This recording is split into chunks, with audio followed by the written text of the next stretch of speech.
On a Sunday morning in early October, the kind where the air still holds a whisper of summer but carries the crisp promise of fall, Mildred Jenkins buttoned her favorite lavender cardigan and tucked her Bible under her arm.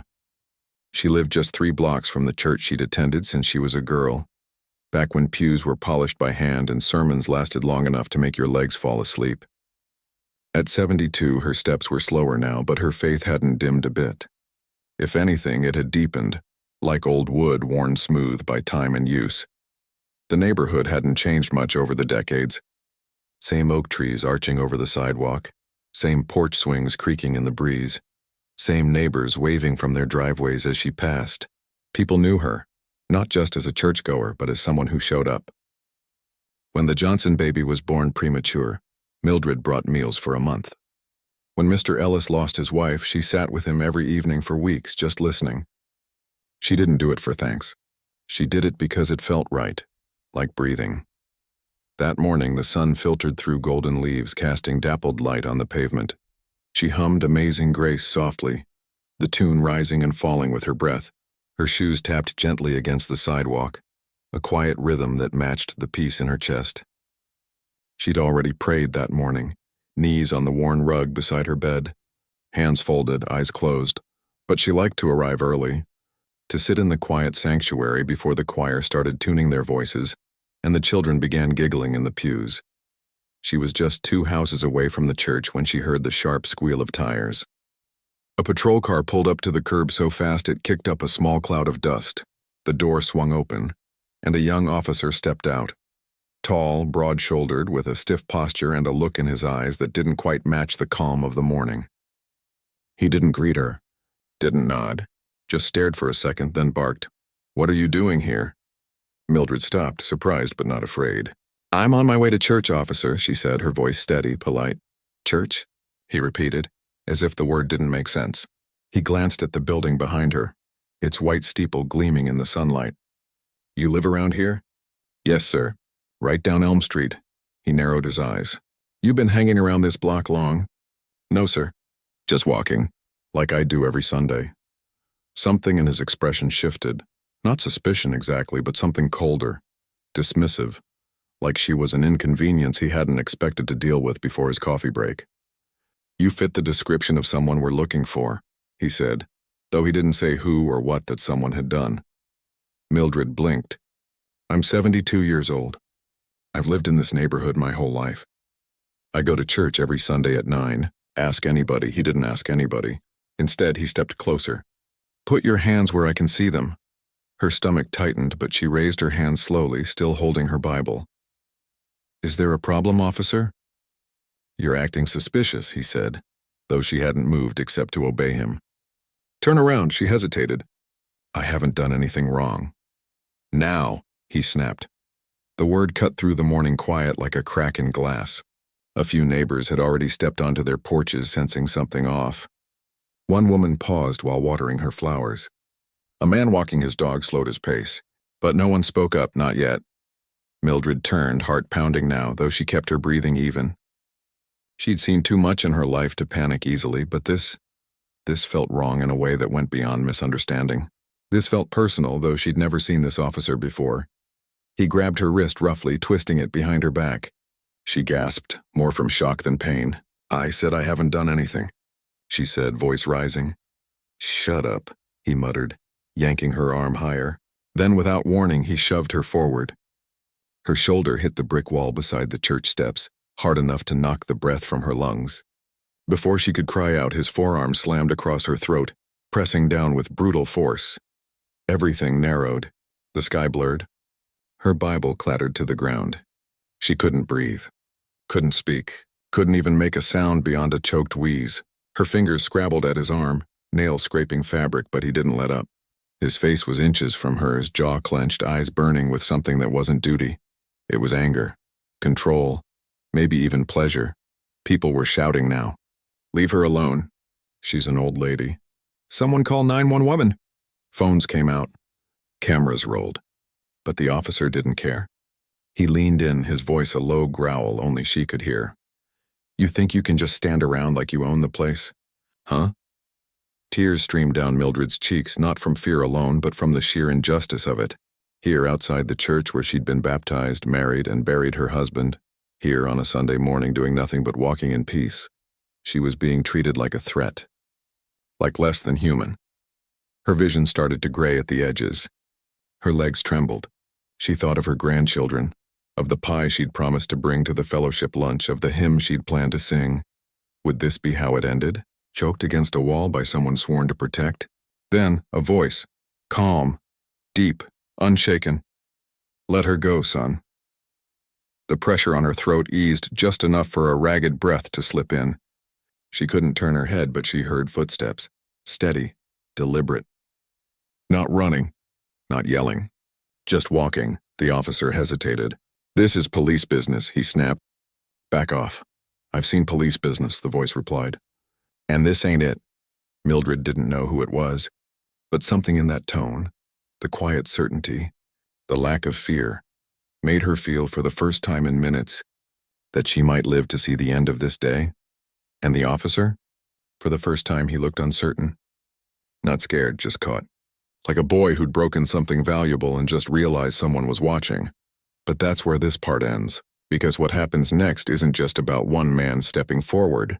It's about a whole community deciding they've had enough. The moment the pressure on her throat lessened, Mildred sucked in a breath so deep it hurt. Her lungs burned, her eyes watered, and her knees nearly gave out. But she stayed upright, partly from pride, partly because letting go now would mean giving in to the fear that had coiled around her chest like a snake. She could still feel the officer's forearm pressing against her neck. Not as hard as before, but enough to remind her he hadn't let go. Not yet. Across the street, a man in a faded olive green cap stood with his hands at his sides. He wasn't tall, but there was something about the way he held himself, shoulders back, chin level, eyes locked on the officer, that made the whole block go quiet.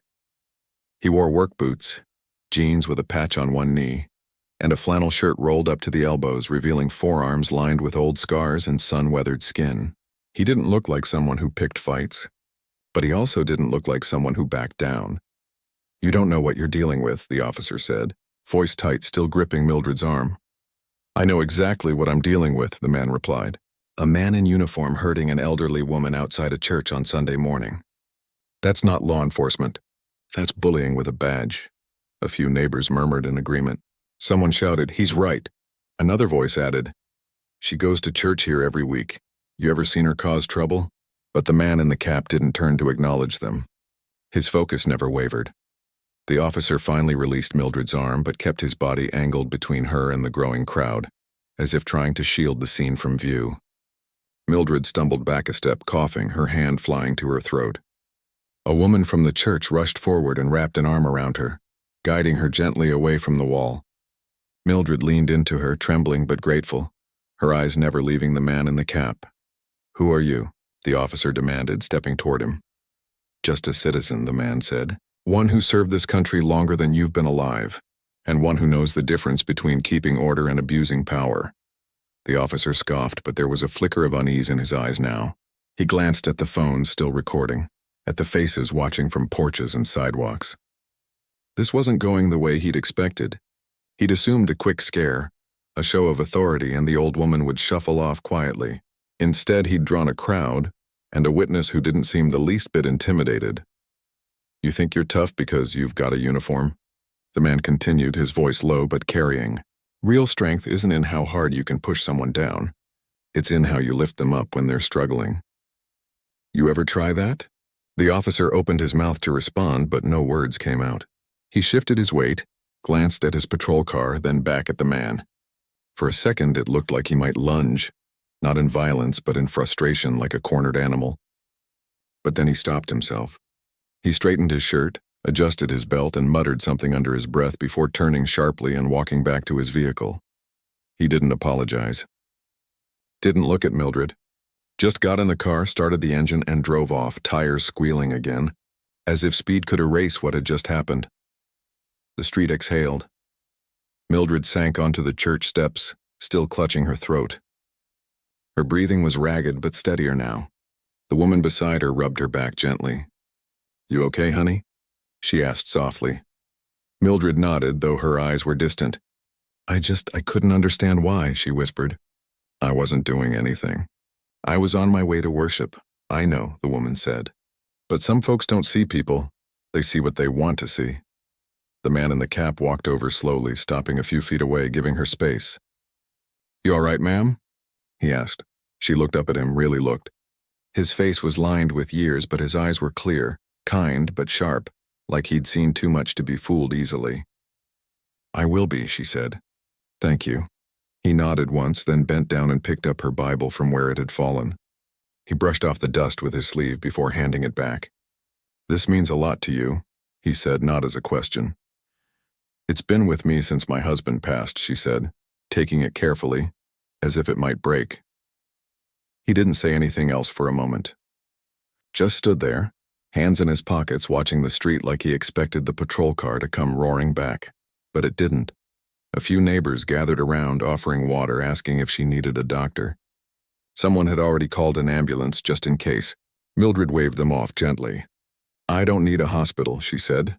"I need to sit for a minute and maybe sing a hymn." That made a few people smile. One of the deacons unlocked the church doors early, and soon soft organ music drifted out. "How great thou art," slow and steady, like a heartbeat returning to normal. But while the block began to settle, the man in the cap stayed alert. He walked to the edge of the sidewalk and scanned the road in both directions. He wasn't paranoid, just careful. He'd learned long ago that trouble doesn't always leave when the sirens fade. Later, as Mildred sat inside the quiet sanctuary with a cup of tea and a blanket someone had brought from home, the man lingered near the entrance. He didn't go in, didn't introduce himself. Just stood there, hat in hand, watching the street like a sentinel. A teenager from the youth group approached him shyly. "You're the one who stepped in, right?" He nodded. "Were you scared?" The man thought about that for a second. "Not scared," he said. "Just tired. Tired of seeing good people treated like they don't matter." The teen didn't know what to say to that, so he just nodded and went back inside. What no one knew yet, not the neighbors, not Mildred, not even the officer who'd driven away, was that the video of what happened was already spreading. Someone had uploaded it to social media with the caption, "Elderly woman choked by cop outside church." A veteran stopped him. Within an hour, it had thousands of views. By noon, local news stations were calling the church for comment.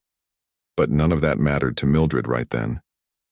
What mattered was the ache in her throat, the warmth of the tea in her hands, and the quiet certainty that she hadn't been alone when it counted. And what mattered to the man in the cap was this: he hadn't served his country only to watch it fail its people at home. He'd stayed quiet for years, thinking someone else would speak up. But today he hadn't waited. He walked back to his pickup truck, parked under the old oak at the end of the block. Before getting in, he looked once more at the church, its doors open, its bells silent for now, but its presence steady, like a promise. He didn't know it yet, but this Sunday morning wouldn't end with a hymn and a handshake. It would ripple outward, touching lives he'd never met, sparking conversations in places he'd never been. And though he never sought attention, he'd soon find himself at the center of something much bigger than one act of courage. Because sometimes, all it takes is one person refusing to look away. By Monday morning, the video had been shared over 50,000 times. It played on phones during breakfast, on laptops in office break rooms, on tablets in community centers. People watched it once, then again, slower this time, trying to understand how something so ordinary, a walk to church on a quiet Sunday, could turn so wrong so fast. But what stuck with most viewers wasn't just the officer's aggression. It was the quiet man in the cap who stepped in without shouting, without swinging, without turning the moment into chaos. He simply stood there, and that was enough to shift everything. Mildred didn't see the video at first. She spent Sunday evening resting, wrapped in a quilt on her porch, sipping ginger tea and listening to the crickets. Her throat was sore, her voice hoarse, but her mind was clear. She kept replaying the moment, the pressure, the panic, then that calm voice cutting through the noise like a lifeline. She didn't know the man's name, but she knew she owed him more than thanks. She owed him the truth. Monday morning, her phone wouldn't stop ringing. Reporters wanted interviews. Neighbors checked in. Even the mayor's office called to express concern. She turned down most requests, but agreed to speak with one local journalist, a woman who'd grown up in the same neighborhood and whose grandmother used to sit next to Mildred in the choir. I'll only talk if you promise not to make it about drama, Mildred said. Make it about dignity. While Mildred prepared her words, the man in the cap was fixing a leaky faucet in his kitchen. He'd woken before sunrise, fed his old hound dog, and gone about his routine like any other day. He hadn't watched the video either. He didn't use social media much, just enough to check the weather or see pictures of his grandkids. But his daughter called him mid-morning, voice tight with worry. "Dad, people are posting about you online. Are you okay?" He grunted. "I'm fine. Just did what needed doing." "But that officer, he could come after you," she said. "He won't," he replied, though he wasn't entirely sure. What he did know was this: if he'd stayed silent, he'd have carried that regret longer than any threat.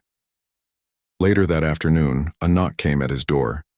It was Mildred standing on his porch with a small basket in her arms, homemade biscuits, a jar of peach preserves, and a handwritten note that simply read, "Thank you for seeing me."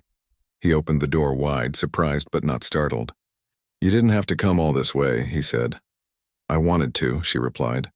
"And I wanted to ask, will you stand with me when they ask what happened?" He looked at her for a long moment, saw the bruise fading on her neck, the steadiness in her eyes, the quiet strength that hadn't broken even when her breath did. "Yes," he said. "I'll stand with you." That simple promise became the foundation of what came next. By Tuesday, the police department issued a statement calling the incident under review. They didn't name the officer, didn't apologize, just said they were gathering facts, but the community wasn't waiting. A group of church members, local teachers, and small business owners organized a peaceful gathering outside City Hall. Not a protest, they insisted, but a prayer vigil for truth and accountability. They invited Mildred to speak. She agreed, but only if the man in the cap stood beside her. He didn't like attention. Never had. In his years overseas, he'd learned that real courage wasn't about being seen. It was about doing what was right when no one was watching. But this was different. This wasn't about him. It was about making sure what happened to Mildred didn't happen to someone else's grandmother, mother or daughter. The night before the vigil, he sat on his back porch with a cup of black coffee, staring at the stars. His dog lay at his feet, tail thumping softly. He thought about the young officer. How scared he must have been, not of Mildred, but of losing control. How power can twist a person if they don't have humility to balance it. He didn't hate the man, but he couldn't let what he did go unchallenged. Wednesday morning dawned cool and clear. By noon, over 200 people had gathered in front of City Hall. They held candles, signs that read, "Respect over force" and "Church is safe ground," and photos of elders and their families. Mildred arrived in a simple navy dress, her Bible tucked under her arm again. The man in the cap walked beside her, cap in hand now, his posture straight but not stiff. When it was her turn to speak, her voice was soft but carried across the square. "I wasn't protesting. I wasn't loitering. I was walking to church," she said, "and I was treated like I was dangerous. Like my age, my faith, my life, none of it mattered." She paused, then added, "But someone saw me, and because he did, I'm still here to tell you this." Then the man stepped forward. He didn't have notes, didn't raise his voice. "I served in a war," he began. "Not so people like her would be afraid in their own neighborhoods. Not so officers would forget who they're supposed to protect. I didn't step in because I wanted to fight. I stepped in because silence is its own kind of violence." The crowd was silent for a beat, then erupted in quiet applause. Not loud, but deep, like a wave rolling in from the sea. Afterward, a civil rights attorney approached them. She'd been following the case since the video surfaced. "We can file a formal complaint," she said. "Push for disciplinary action, maybe even criminal charges." She looked at the man. "Your testimony will be crucial." He nodded. "I'll tell the truth. That's all I've ever done." Back home that evening, Mildred sat at her kitchen table, writing in a small journal she'd kept for decades. She wrote about fear, about grace, about the unexpected kindness of strangers, and she wrote about the man who didn't look away. Meanwhile, the officer, still unnamed in public, was placed on administrative leave. Rumors swirled that Internal Affairs had reopened 2 old complaints against him, both involving excessive force during routine stops. One involved a teenager biking home from school. Another, a man waiting for a bus. Neither had gone anywhere at the time. But now, with eyes watching, those files were being dusted off. The story was no longer just about one Sunday morning. It was about patterns, about who gets believed, who gets protected, and who gets ignored. And it was about two ordinary people, one who refused to be erased, and one who refused to stay silent, choosing in their quiet way to change the course of something much larger than themselves. What happened next wouldn't be quick. Justice rarely is. But for the first time in a long time, it felt possible. The days that followed felt like walking through thick fog, slow, uncertain, but with a path slowly clearing ahead. Mildred kept her routine: morning prayers, afternoon tea, evening walks around the block, though now she always carried her phone and let someone know when she left the house. She didn't do it out of fear exactly, more like caution, the kind you learn after life reminds you that peace can be fragile. Meanwhile, the man in the cap, Calvin, though few outside his family used his name, started getting calls he never expected. Veterans groups reached out. Local youth programs asked if he'd speak to their students.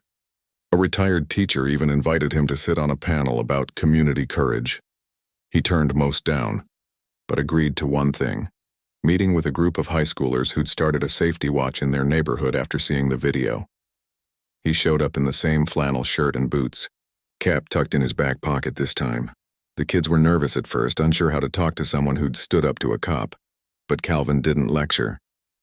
He just sat with them at a long table in the community center and asked questions. "What would you have done?" he said. "Not what you think you should have done, what you really would have done." One boy admitted he would have filmed but not stepped in. A girl said she'd have called her mom. Another said he'd have yelled, maybe made it worse. Calvin nodded. "There's no perfect answer," he told them. "But asking yourself the question, that's where it starts." Courage isn't the absence of fear. It's choosing to act anyway. That simple truth stuck with them. Later, they painted a mural on the side of the rec center. An elderly woman walking toward a church. A veteran standing a few steps behind. Not in front of her. Not speaking for her, but beside her. Underneath, they wrote, "We see you." Back at City Hall, pressure was building. The police chief, facing mounting public outcry and scrutiny from the mayor's office, finally released the officer's name: Dale Rennick. He'd been on the force for 3 years, transferred from another precinct after disciplinary concerns.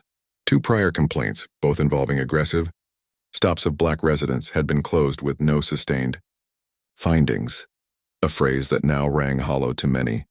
Reporters dug deeper.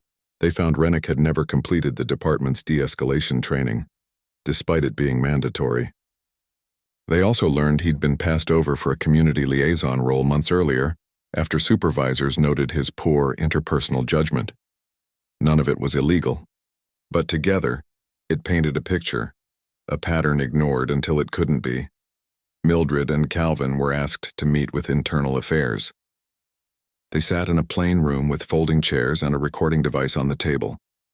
The investigators were polite but distant, asking the same questions in different ways as if testing for cracks in their story. Mildred answered calmly, her voice steady even when describing the chokehold. Calvin spoke only when asked, his words precise, measured, like a man used to giving testimony under pressure. Afterward, outside the building, Mildred turned to him. "Do you think they believe us?" "They don't have to believe us," he said. "They just have to see the truth," and the truth was spreading. A local nonprofit offered to cover legal fees. A coalition of churches launched a Walk with Dignity campaign, encouraging elders to travel in pairs or small groups during early mornings or evenings. Even a few off-duty officers joined, not in uniform, just as neighbors, walking with grocery bags, chatting on porches, showing up at block cleanups. It wasn't about erasing distrust overnight. It was about rebuilding brick by brick. One afternoon, Mildred received a letter in the mail. No return address. Inside was a plain card with 2 sentences. "I saw what happened. I didn't speak up that day. I will next time." She held it for a long time, then tucked it into her Bible. Right between Psalms and Proverbs, Calvin, meanwhile, began visiting the VA center more often. Not for himself, but to sit with other veterans who'd grown quiet over the years. He didn't talk much about the incident, but they sensed a shift in him. "You look lighter," one old friend said. Calvin just smiled. "Maybe I finally stopped carrying something I wasn't meant to." Then came the call from the district attorney's office. They were considering criminal charges, assault, official misconduct. They needed Mildred's full cooperation and Calvin's eyewitness account. This could take months, the prosecutor warned. There might be pushback. You'll be in the news again. Mildred didn't hesitate. I'm not doing this for headlines, she said. I'm doing it so the next woman walking to church doesn't have to wonder if today's the day someone decides she doesn't belong. Calvin agreed without needing to think. I'll be there, he said. Every step. What surprised them both wasn't the legal process. It was the quiet support that poured in from unexpected places. A local bakery started donating pastries to the church fellowship hour in Mildred's honor. A retired nurse offered free wellness checks for seniors in the neighborhood. Even the owner of the corner store began keeping a log of who came and went during odd hours, not to spy but to notice, really notice, the people who made up his community. This wasn't outrage. It was care, organized, and through it all Mildred kept going to church. Every Sunday, same lavender cardigan, same worn Bible, same hymns, only now as she walked down the sidewalk, neighbors often fell into step beside her. Not because she needed protecting, but because they wanted to walk with her. To remind her and themselves that belonging isn't given. It's claimed together. The officer remained on leave. No public statements, no interviews, just silence. But silence, they were learning, doesn't mean nothing is happening. Sometimes it's the space where change begins to grow, and in that space, two ordinary people, one who refused to be silenced, and one who refused to look away, had planted a seed. Not of anger, but of accountability. Not of division, but of shared humanity. What bloomed from it would take time, but roots were already forming. The city council chamber was packed the night of the hearing, not with protesters or news crews, but with people who lived nearby. Grandparents in cardigans, teenagers in hoodies, shop owners who'd closed early just to be there. They didn't carry signs. They carried quiet determination. Mildred sat in the front row, back straight, hands folded in her lap. Calvin sat beside her, cap in his pocket, eyes scanning the room not with suspicion, but with the steady awareness of someone who'd learned to read a room long before smartphones existed. When it was her turn to speak, she didn't rush. She stood slowly, smoothed her dress, and faced the council members without flinching. Her voice was soft but clear, like church bells on a still morning. I didn't come here for revenge, she began. I came because what happened to me shouldn't happen to anyone, especially not outside a place meant for peace. She described the chokehold not with drama, but with simple, painful honesty. The way her vision blurred, how her Bible fell, how she thought of her grandchildren and wondered if they'd hear she'd been treated like a criminal for walking to worship. I'm not asking for special treatment, she said, just to be seen as human. Then Calvin stood. He didn't look at his notes, he hadn't brought any. I've worn a uniform, he said. Not this kind. He gestured toward the empty chair where the officer would have sat if he'd shown, but one that asked me to protect people, not control them.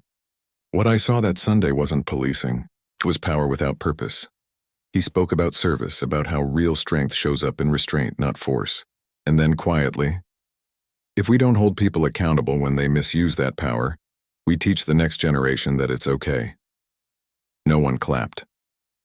But the room held its breath, and in that silence something shifted. Within a week, the police chief announced Officer Dale Rennick's termination. Not retirement. Not reassignment. Termination. The department cited violation of use of force policy and failure to de-escalate. Days later, the district attorney filed criminal charges. Misdemeanor assault and official misconduct. It wasn't a felony, and some called it too little, too late. But for Mildred and Calvin, it wasn't about the label. It was about the precedent. For once, the system hadn't looked away. But the real change didn't happen in courtrooms or press conferences. It happened on sidewalks, in living rooms, at kitchen tables. The church, with help from neighbors and a small grant from a local foundation, launched the Companion Walk program. Every Sunday morning and Wednesday evenings for midweek service, volunteers, many of them veterans or retired teachers, walked with elders to and from church. Not as guards, but as friends. Sometimes they'd stop to admire a garden, share a thermos of coffee, or just enjoy the quiet together. The program expanded to include grocery runs and doctor visits. It wasn't charity. It was community, reknit with intention. Calvin started showing up at the youth center twice a week. He didn't give speeches. He taught kids how to change a tire, fix a leaky faucet, write a letter. Skills matter, he'd say. But so does knowing when to stand up and how to do it without losing your soul. The teens listened. Not because he was famous, but because he showed up, week after week, without fanfare. Mildred, meanwhile, began hosting a monthly gathering at her house. Tea and Truth, she called it. Women from the neighborhood, young and old, would come to share stories, ask hard questions, and simply sit in each other's presence. No agenda, no pressure, just space to be seen. One young mother brought her baby and confessed she'd been too scared to walk to the park alone since the incident.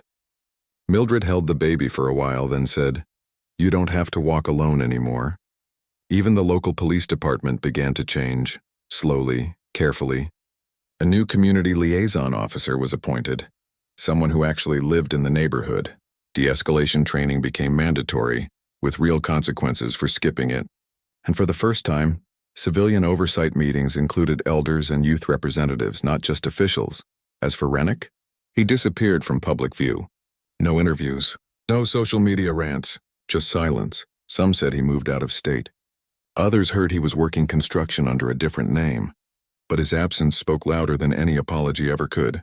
He hadn't faced prison, but he'd lost something harder to regain: trust. And in a small community, that loss echoes. Months passed. Seasons turned. One crisp Sunday in early fall, Mildred walked to church again. Same cardigan, same Bible.